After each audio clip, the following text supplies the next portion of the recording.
It is day 17 of our 30-day decluttering challenge, which means you've made it more than halfway. You're amazeballs. Today we are tackling our food storage containers, and this can be tricky, but I'm going to show you a way to make it super easy and feel effortless. And just like always, we only have to find 5 things, and we only have to spend 5 minutes. Do not push yourself and completely reorganize your food storage containers, friends. This is about training our brain to actually enjoy decluttering and strengthening our muscle. It's not about making it perfect. Are you ready?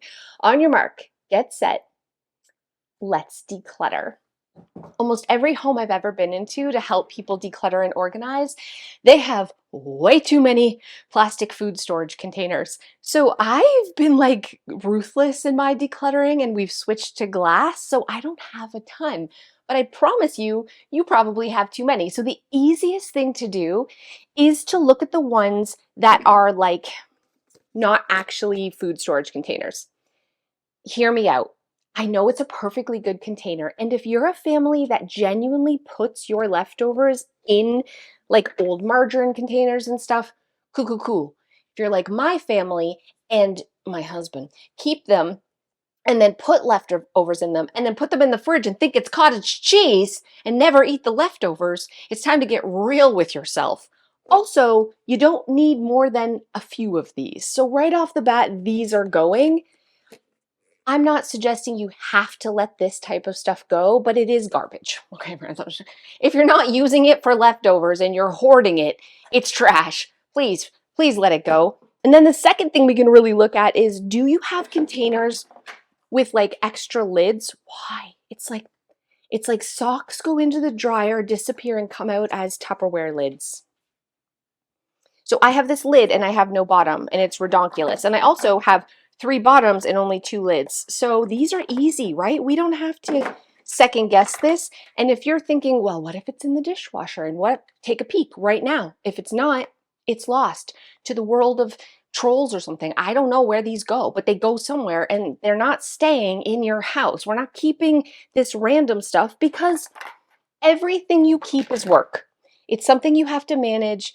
It's something you have to remember you own, and it's something that's just taking up space.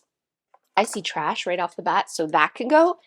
If you were like, Cass, I don't have any extra, look for other things. Do you have excess water bottles? Do you have old lunch bags for your kids that they're not using anymore? Do you have extra coffee mugs? This little baby water bottle is definitely leaving. This little straw thing is definitely going. I've already found like way more than 5 things, so this is like a random coffee mug lid. We don't have the bottom. It's going too. I'm feeling good. I'm feeling pumped. In a few seconds, I've had a bunch of useless crap leave my house, and I hope you did too. Make sure, just like always, you take a photo and you share it using the hashtag ClutterbugDeclutter to inspire people with your declutter pile. I hope to find a lot of these in those photos. You know what I'm saying? You don't need them. Let the yogurt container go. Okay, guys, I will see you back here tomorrow when we declutter another space. But wait, there's more. Before you go, coming up in probably 2 hours, there will be another video posted to my channel because I've teamed up with Dawn from The Minimal Mom and Dana from A Slob Comes Clean. And we did this video together. We went to an Airbnb. It was super cute. And we're showing you 3 completely different techniques for decluttering your kitchen. I think mine's the best. You'll have to watch and see for yourself. So that video is coming up soon. Make sure you check that out. And if you haven't already, join the Take Your House Back team. This is the final day in the next few days for you to join. It's on sale for just $94. It's closing on Friday because Saturday is our live all-day declutter where we are your clutter coaches from 8 until 4. I'm gonna kick your butt and make you get rid of stuff. So make sure you join, and I'll see you guys back here tomorrow when we tackle another space.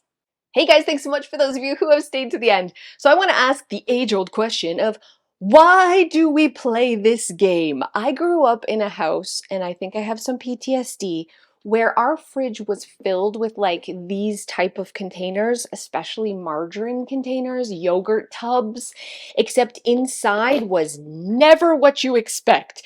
So I would play the hunt for the butter, or is this yogurt or is it not game every day. My whole family would play this game because we'd put our leftovers in containers like this. And then because we can't see, and also by looking, we have no idea what it is or how old it is, we just put it back in the fridge to continue to rot. And did we label these, friends? Nope. Why didn't we label them? And I know I'm not alone. I feel like this is like, I was born in the 70s. Is this a 70 baby thing where you just grow up with a fridge that it's just roulette? You just get what you get and you don't get upset. You pull out a random cottage cheese container and hope like heck it's edible or actually cottage cheese, except it never is. Let me know in the comments below if you had a house just like this and if you're still doing it now. At least label them, friends. I'll see you guys tomorrow.